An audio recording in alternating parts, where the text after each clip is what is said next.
กราบสบายดีทุกคนมื้อนี้พรกสิมาถ่ายเกี่ยวกับอันคนได้เสียชีวิตบ้านเฮาเองเนาะแต่ว่าการเสียชีวิตเนาะเขาต้องเฮ็ดแบบนี้เนาะทุกคนเนาะเขาจะเอากองเนาะและก็ตีแบบนี้หรือว่าตีทุบนี่แหละทุกคนเลยนี่เห็นบ่เพราะว่าฮีตบ้านเฮาเนาะเวลาคนเสียชีวิตเขางานแบบนี้เด้อมันเป็นงานละปึบเนาะ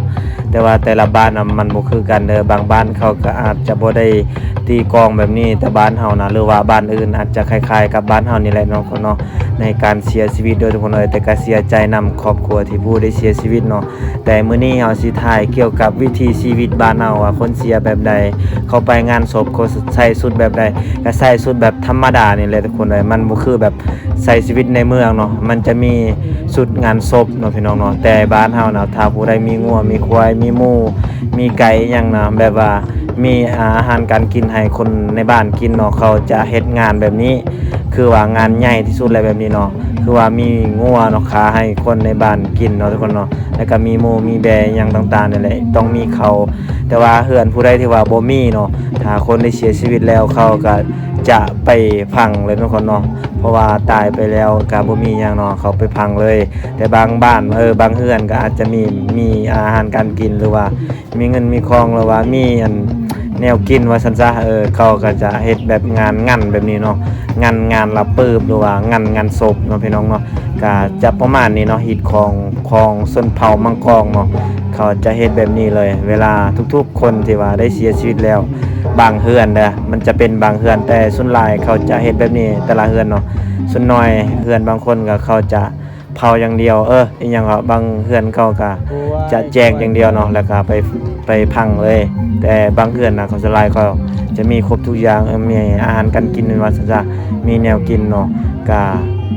ให้คนในบ้านกินแบบนี้เขาจะเห็นเนาะทุกคนเนาะแต่มื้อนี้เนาะฮอดโมงแล้วเนาะเวลา 8 โมงหรือว่า9 โมงหยังเพราะว่าตอนนี้เนาะเขาเจ้าก็สิไปพังพี่อยู่ดงพี่ภาษาแล้วเนาะเพราะว่าตอนนี้เขาสิไปส่งแล้วแต่เวลาประมาณ 9 โมงหยังนี่แหละทุกคนเลยนี่เนาะแต่บางคนก็คือว่าแสดงความเสียใจเนาะมันเป็นความจากลาเนาะเสียใจความจากลามันก็ต้องเสียใจไปนำเพราะว่าคนเฮาแต่ละคนในการเสียชีวิตหรือว่าการจากลานี่เฮาบ่ฮู้ว่ามันสิจากมื้อใดเพราะว่าในการจากชีวิตเฮานี่นะง่ายตามวินาทีเนาะคนเฮาแต่ละคนเฮาบ่ฮู้ว่าโตไผโตมันเนาะบางทีมันจะเจอกับครอบครัวของเฮาเองเนาะในการจากลาหรือว่าเสียชีวิตของคนเฮาเนาะมันง่ายเพียงปลายนิ้วอีหลีเด้อเฮาบ่คิดบ่ฝันเลยว่ามันสิจากง่ายปานนี้เพราะว่าคนเฮานะถ้าบ่เกิดอุบัติเหตุมันก็จะเกิดประสบแบบนี้เนาะทุกคนเนาะ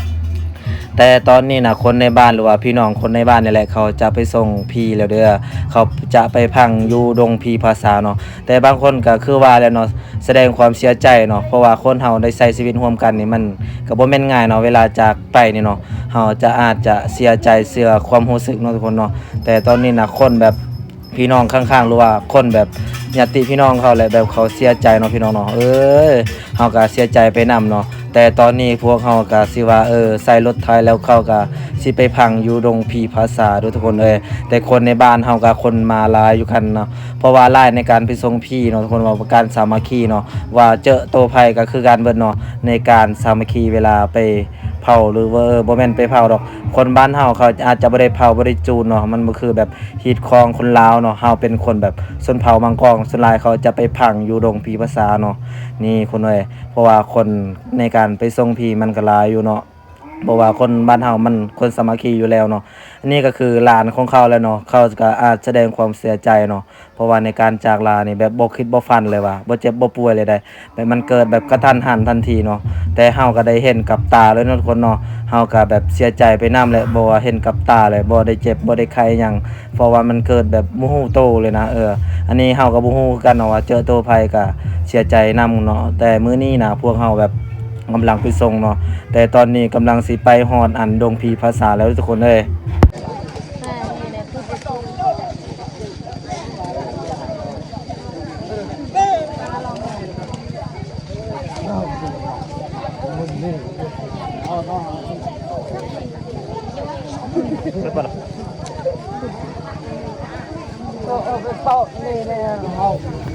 และตอนนี้ก็สิฮอดบอน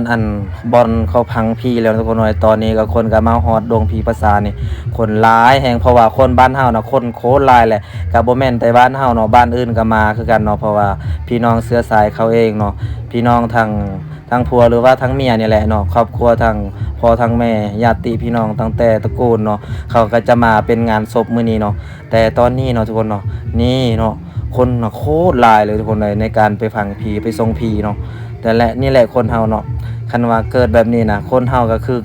กันไปเบิดเนาะจุดจบของเฮานะเฮาก็บ่ฮู้ว่ามันสิจบมื้อใดเนาะทุกคนเนาะนี่ก็คือดงผีภาษามันก็จะเป็นแบบนี้เลยทุกคนเลยแต่ว่าบ่ได้หกปานใดเนาะแต่บางบ้านอาจจะหกกว่าบ้านเฮาเด้อแต่บางบ้านก็อาจจะเป็นดงผีแบบมันบ่มีดงคืออันผีแถวอันคนเอิ้นคนลาวเนาะส่วนหลายมันจะบ่มีเดตะดงมันมีจะเดินเนาะบางคนเขาจูตามเดินเนาะทุกคนเลย แต่ตอนนี้เขากำลังปรึกษาเรื่องลมกับพีเนาะว่าให้เคยผู้ใดที่เปิดอย่างเพิ่นว่าเปิดโล่งเนาะแต่ตอนนี้เขากำลังลมเขาจะใส่เป็นไม้เนาะผ่ากลางแล้วก็เจ้าเฮ็ดแบบฮีทคองเฮานี่แหละทุกคนเลยเขาจะเอาไม้แล้วก็ลมคือเขาเอิ้นว่าจำพีเนี่ยแล้วลมกับพีแบบนี้เลยทุกคนเลยถ้าว่าลมมาอาจจะไอไม้แบบนี้แล้วก็เอาหน่วยอย่างเขาว่าเม็ดเขาเนาะทุกคนเนาะเม็ดข้าวสารแล้วก็ลมแบบนี้เลยทุกคนเลยแล้วก็เอาไม้นี่แล้วก็ ตีลงเนาะว่าถ้าว่ามันมีแบบมันปิ้นทางหลังทางหน้าแล้วอาจจะมันจะหับให้เคยผู้นั้นผู้นี้เนาะแต่ตอนนี้นะเฮาจะเบิ่งว่าเคยผู้ใดได้เปิดเนาะเคยกกหรือว่าเคยกลางนี่ทุกคนเลย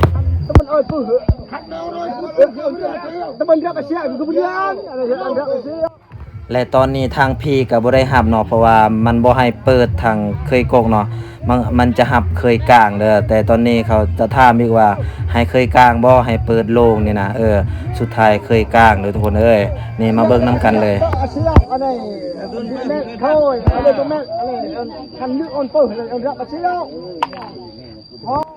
และสุดท้ายอันแท้จริงเนาะแม่นเคยกลางเนาะทุกคนเลยแต่เคยกลางก็คือแบบว่าเนาะแบบตามใจแบบโอ้แบบเพิ่นก็ให้เลยเนาะแบบบ่กล้าเปิดนะแบบมันตามใจแฮงเนาะเพราะว่า